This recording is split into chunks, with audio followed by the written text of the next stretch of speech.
Karoline Leavitt sues Piers Morgan live, his reaction went viral. Piers Morgan thought he was in control. He always did. Sitting across from him on the set of Piers Morgan Uncensored was Karoline Leavitt, poised, composed, and, to the untrained eye, defenseless. She listened in silence as Morgan smirked through his introduction, painting her as just another young politician trying to ride the media wave. His tone dripped with condescension. "Karoline," he said, with mock concern, "a lot of people are saying you're more interested in headlines than helping the American people. What do you say to that?" It was the kind of line he'd used 100 times, designed to rattle, to control, to dominate. But this time, it didn't land. Karoline didn't flinch. She didn't argue. She didn't fire back. Instead, she calmly reached into her leather bag, slowly, deliberately, and placed a sealed folder on the table between them. "Actually, Piers," she said, her voice unshaken, "I'm here to serve you something else." The silence that followed wasn't dramatic. It was terrifying. It was the kind of silence that tells the room something irreversible has just happened. Morgan blinked, then laughed nervously. "What is this, a stunt?" he asked, looking toward his crew. Karoline didn't move. She kept her eyes locked on him as she continued, "You've crossed a line, Piers. And I didn't come here to debate you. I came here to hold you accountable." Her hand rested gently on the folder, as if she already knew what came next would live forever in broadcast history. This moment wasn't about ratings. It wasn't about political theater. It was about whether truth still had weight in an age where media personalities rewrite it on demand. And whether someone, finally, would have the courage, and the receipts, to fight back. She pushed the folder toward him. "You've just been served." Morgan's face went pale. The papers were real. And the cameras were still rolling. Piers Morgan didn't get blindsided because he was careless. He got blindsided because he thought he was untouchable. For months, he'd turned Karoline Leavitt into a favorite punching bag on Piers Morgan Uncensored, a young, sharp, rising conservative voice who refused to play by the media's rules. She represented everything he liked to belittle: youth, conviction, and unapologetic clarity. To his viewers, he framed her as an opportunist writing outrage for clout. But behind the smirk and scripted jabs, something more dangerous had been building. Morgan had crossed a line he couldn't uncross. The attacks didn't begin as lies. At first, they were just exaggerated criticisms, his usual tactic. He questioned her stance on border policy, mocked her speaking style, rolled his eyes at her interviews. But then the tone shifted. Morgan's producers discovered how easily her name spiked online engagement. And in a shrinking media landscape desperate for attention, that was fuel. So the critiques turned into accusations. Her education was questionable. Her credentials were murky. One segment even claimed she was under quiet investigation for misuse of campaign funds. Every single one of those statements, said with casual authority, was false. Still, Morgan felt no pressure to stop. Why would he?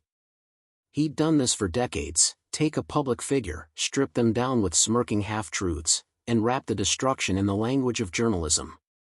Networks loved it. Audiences clicked it. And most politicians backed off or took the bait, exploding in anger and handing him more viral clips. That's what he expected from Karoline Leavitt. He expected her to lose her temper. He expected her to stumble. He expected her to play his game. What he didn't expect was silence. Not the kind that comes from fear, but the kind that comes from calculation. What he didn't know was that Leavitt had been documenting everything. Her team clipped each broadcast, cataloged every falsehood, tracked the moments Morgan crossed into actionable defamation. She hadn't responded publicly. She hadn't issued press releases. She had been preparing. Because she understood something Morgan never did: in an era where media platforms can damage reputations in seconds, the only thing more powerful than outrage is evidence. Morgan's confidence came from the assumption that no one would challenge him with the tools that mattered. He forgot that Karoline wasn't just a politician, she had been a White House assistant press secretary, trained in legal language, media warfare, and the art of discipline. He assumed she'd try to beat him with words. He never considered she'd come armed with the law. By the time she sat across from him on that night, the trap was already closed. The folder in her hand was not a prop. It was the consequence of months of false broadcasts, ignored rebuttals, and arrogant assumptions. And Morgan, for once in his career, wasn't behind the story. He was the story. The cameras were live. The lights were hot. And Piers Morgan leaned in with his signature grin, ready to perform. "Karoline," he began, "you've only been on the national stage for what, a minute? Yet here you are, acting like you have the answers to fix America." He chuckled smugly, eyes darting toward the control room. He thought he had her cornered. But Karoline didn't even blink. She straightened slightly in her seat, her expression unreadable. "I was invited here to talk policy, Piers," she replied. "But if you're more interested in playing character assassin, I'll adjust accordingly." Morgan's grin wavered. "Oh, don't be so dramatic," he said. "I'm just doing what the public expects, asking the tough questions." He flipped open a folder with mock formality. "Let's start with your qualifications. You're 30, correct? Former Trump staffer. First-time congressional candidate. Some would say that hardly makes you an expert on national security, the border, or the economy." Karoline tilted her head. "Are you asking a question, or listing off my resume?" That answer cut through the air like glass. Morgan's tone sharpened. "You present yourself as some kind of new moral authority. Yet multiple sources, credible ones, have raised concerns about your academic background and undeclared financial interests." A shift. A line crossed. Karoline didn't flinch, but the temperature dropped.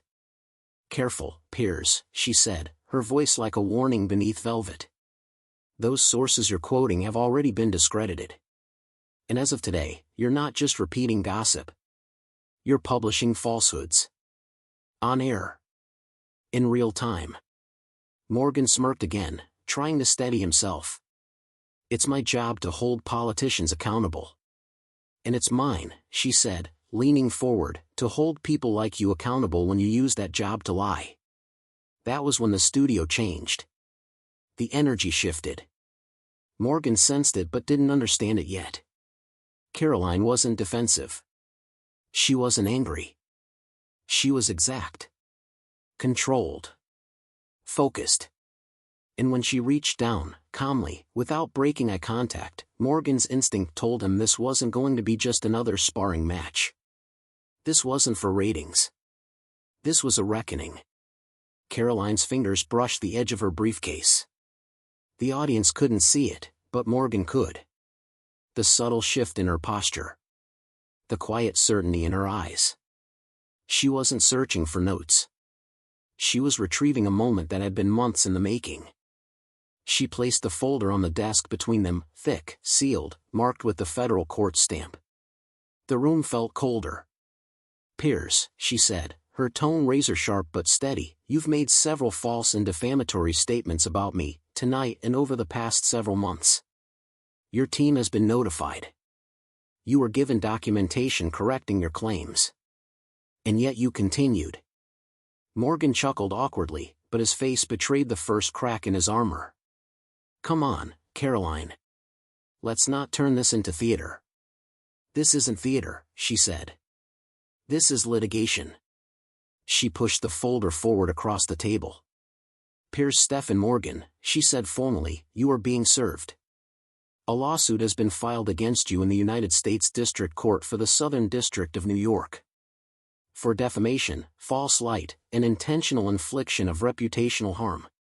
Live. On your own show." A beat of silence.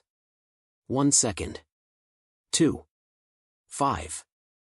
Morgan's smirk dissolved like fog under a spotlight. His fingers hovered above the folder but didn't touch it. The control room didn't cut the feed. No one moved. Even the air seemed frozen. "You can't be serious," he muttered, blinking rapidly. This is some kind of publicity stunt." Karoline remained composed. You think that because you've built a career mocking people without consequences that no one would ever push back. You were wrong. Morgan laughed nervously, trying to recover. This isn't how journalism works. You don't like tough questions, so you sue people? Tough questions don't scare me, she said calmly. But calculated lies disguised as journalism? Those have legal consequences. And now you'll face them. She opened the folder. Inside, crisp white pages, numbered, stamped, legally binding. The complaint details 3 separate broadcasts where you knowingly spread falsehoods about my education, my finances, and my ethics. And we have proof your producers received factual corrections before each of them aired. Morgan looked toward the camera, as if hoping someone would step in. No one did.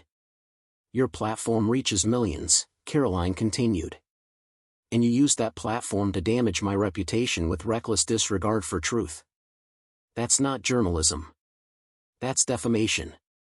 And this, she tapped the folder gently, is what accountability looks like. Morgan opened his mouth but nothing came out. His voice, so used to commanding the room, had abandoned him. The cameras stayed on him. His silence said more than any rebuttal could. Karoline didn't rush.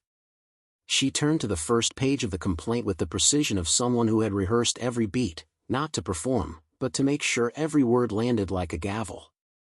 Morgan sat frozen. His hand rested near the edge of the folder, but he hadn't touched it. Not yet. Maybe he knew. Maybe he realized that if he laid a finger on it, this would no longer be theater, it would be history. October 19th, Karoline said evenly. Your segment was titled *The Karoline Leavitt Problem. In it, you claimed I faked my law degree credentials. That I had never passed the bar exam. That I wasn't qualified to comment on legal matters in Congress. Morgan raised a hand, flustered. That was opinion. Karoline cut him off, her tone firmer now. You stated it as fact. And you repeated it in a monologue. Not as a question. Not as speculation. But as a claim. You said, and I quote, "It turns out Ms. Leavitt's legal background may not be what she claims.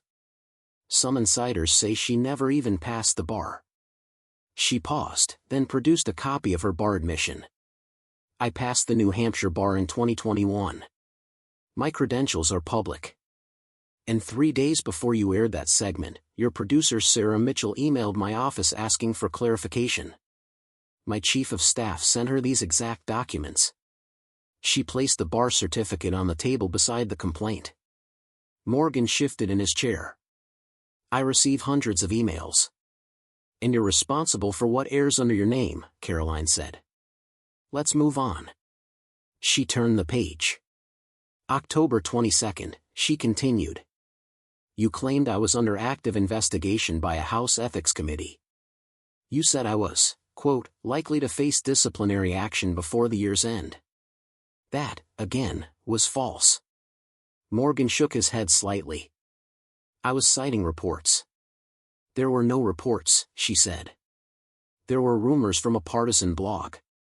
And once again, your team asked my office about the matter.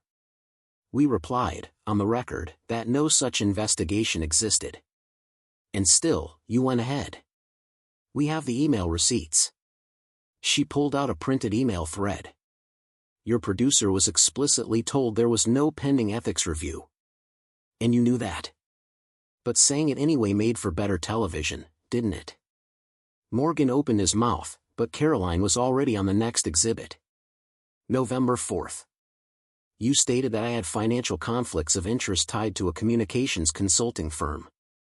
You claimed I was funneling money through relatives. That allegation was not only false, it was reckless. And defamatory.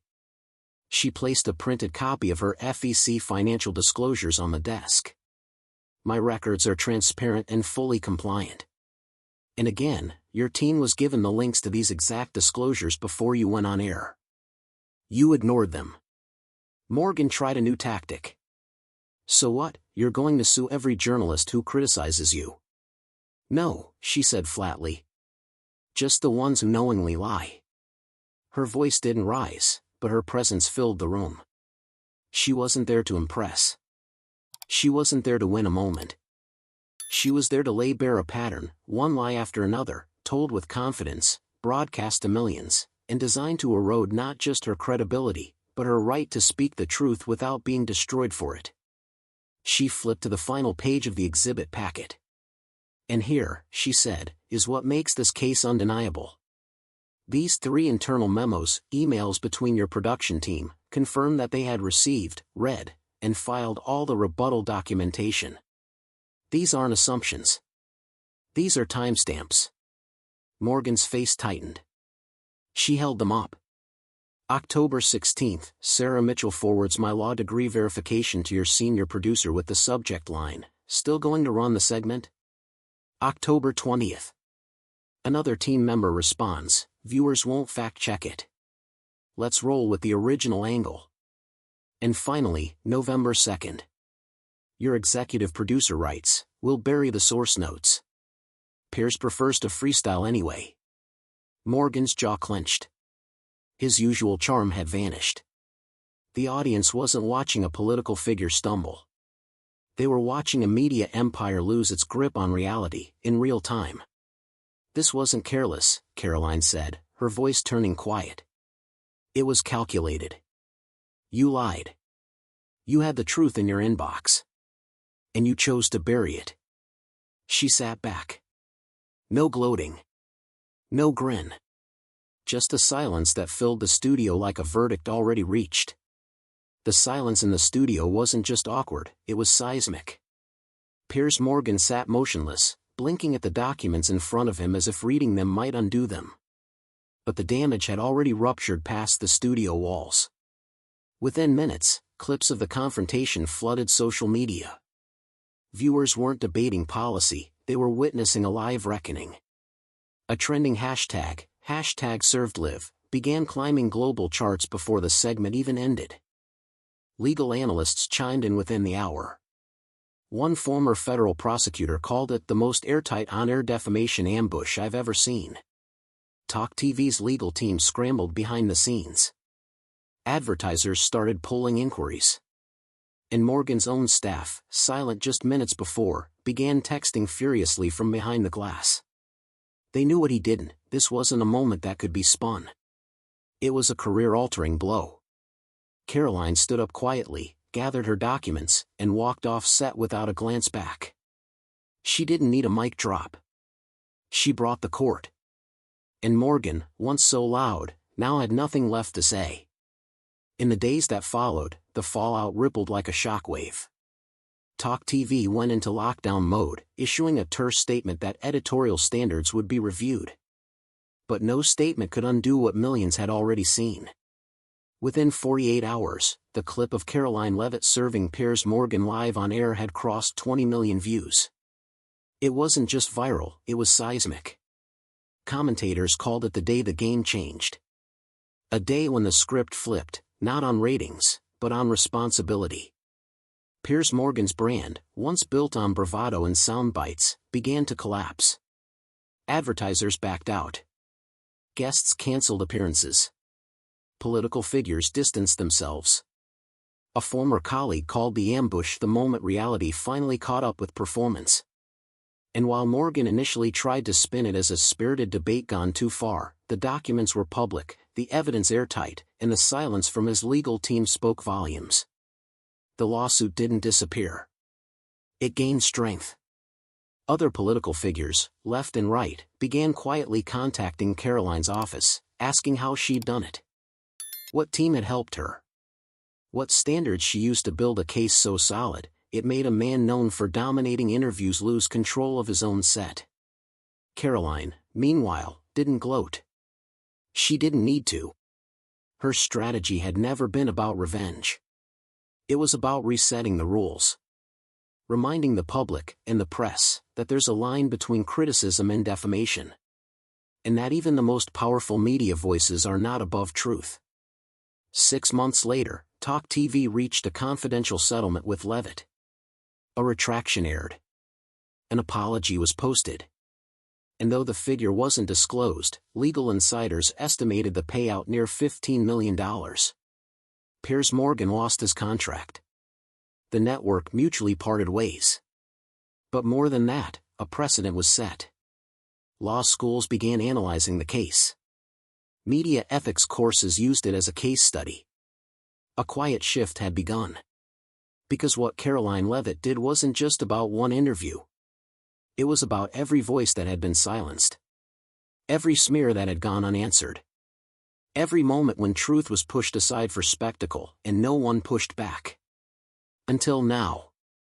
So the next time someone smirks their way through a lie on national television, they might remember this moment. This lawsuit. This silence that followed truth finally being spoken, with evidence, with discipline, with grace. And if you believe in truth that doesn't blink, voices that don't fold, and the kind of justice that leaves no mic drop necessary, then this story was for you. Comment enough if you believe media must be held accountable. Subscribe to Celebrity Stories, we're just getting started. And remember, silence may win moments, but truth rewrites history.